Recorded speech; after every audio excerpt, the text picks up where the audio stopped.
तबीयत जैसा कि इसरो के ट्वीट में क्लियर है कि हम लैंडर और रोवर के साथ कांटेक्ट बनाने की कोशिश कर रहे हैं और अभी तक वो ऑटोमेटिक ही रिवाइवल होगा और उससे सिग्नल आने लगेंगे। तो अभी तक सिग्नल कोई आया नहीं है, तो उसके कांटेक्ट करने के प्रयास जारी रहेंगे। और जैसा कि पहले बताया गया था इसरो के द्वारा कि 22 सितंबर वहाँ कल से सूर्योदय हो चुका है, तो 22 सितंबर और उसके बाद जब भी वो सिग्नल आएंगे बाकी लोगों को भी उसकी जानकारी मिल जाएगी।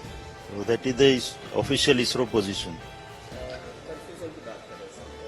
हाँ, सो ऐसा कोई उसमें है नहीं कि 22 को हम वेकअप करेंगे या 23 को वेकअप करेंगे, तो वो कंफ्यूजन दूर कर देना चाहूंगा कि वो जैसा कि मैंने बताया कल से सूर्योदय होने के बाद जैसे ही चार्जिंग शुरू होगा उसके बाद कभी भी सिग्नल आने की संभावना है। और जैसा कि पहले भी बताया गया था कि उसके 50-50% चांसेस रहते हैं कि वो जो इलेक्ट्रॉनिक्स अगर सर्वाइव कर पाया है कोल्ड टेम्परेचर तो वो सिग्नल मिलना चालू होगा, अदरवाइज मिशन ने अपना काम तो कर ही दिया है। देखिए वो समय आ गया है जिसको हम क्रिटिकल मोमेंट कहेंगे 22 सितंबर के शायद इसरो की तरफ से जो कमांड गए हैं लैंडर रोवर की तरफ वो उनका एक जवाब मिलेगा और शायद वो वापस स्लीप मोड से बाहर आ जाएंगे। तो मेन बात ये है कि वहाँ पर सूर्य उदय हुए काफ़ी समय हो गया है, यानी कि 20 सितंबर की अर्ली सुबह जो है बहुत सुबह को सूर्योदय हो गया था और कल करीब 6 डिग्री 11 बजे के आसपास सूर्य आसमान में ऊपर आ गया था। तो करीब 24 घंटे मिले हैं बैटरीज को चार्ज होने के लिए और उम्मीद करते हैं कि ऐसा कुछ हुआ होगा। दूसरी बात यह है कि इसरो की तरफ से कमांड दी जाती है तो अब जैसे चंद्रमा हमारे आसमान में विजिबल होना चाहिए, तो करीब कल 11-12 घंटे के लिए चंद्रमा आसमान में था ताकि इसरो की तरफ से जो कमांड जानी है वो जो ऑर्बिटर चंद्रयान 2 का जो ऑर्बिटर है वो उसके ज़रिए सारा कम्युनिकेशन होता है। तो वो अभी तक क्या रिस्पांस मिला है अभी तक कुछ भी नहीं मालूम है। हम लोग का सिर्फ इस समय स्पेकुलेट कर सकते हैं, लेकिन उम्मीद करते हैं कि कुछ समय बाद इसरो की तरफ से कुछ सूचना आएगी।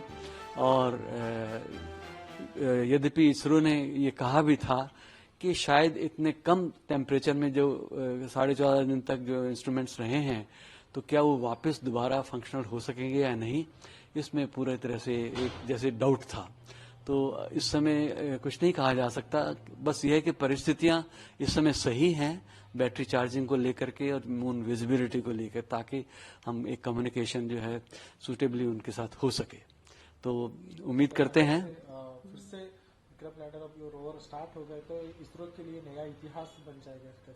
बिल्कुल सही बात है कि क्योंकि आमतौर से जो दूसरी एजेंसीज के स्पेस एजेंसीज के जो स्पेसक्राफ्ट रहते हैं उनमें एक इक्विपमेंट को वार्म अप करने के लिए वो रहता है प्रावधान, जिसको कि वो आरटीजी बोलते हैं, radio active thermo electric generator.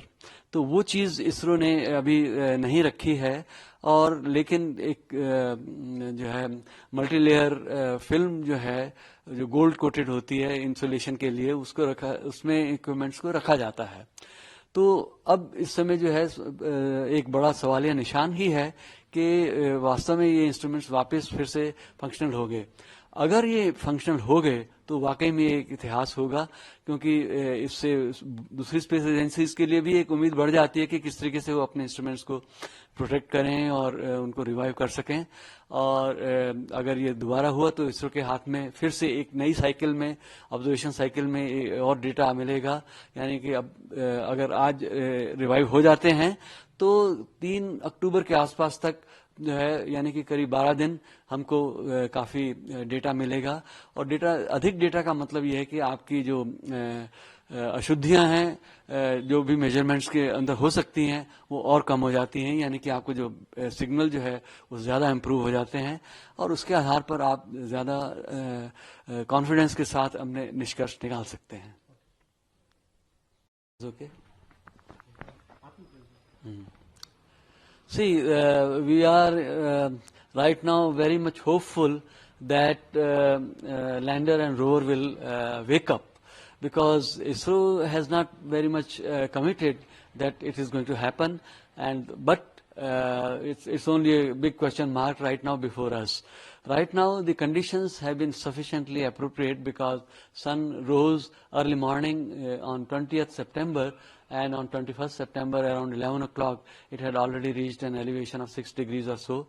Today it is about 10 degrees or so, and therefore we expect that about 24 hours became available to the batteries for charging up, and moon had been visible to ISRO's tracking center on 21st for about 11 hours or so. It's going to be very similar span of time on 22nd September also, and although commands will be sent, but right now there is a big question mark that whether the instruments are going to wake up or not. And there's another thing, in case the equipments wake up, then it's going to be another round of observations by the two laboratories, and we will have another 12 days of operation and remarkable data in the hands of ISRO.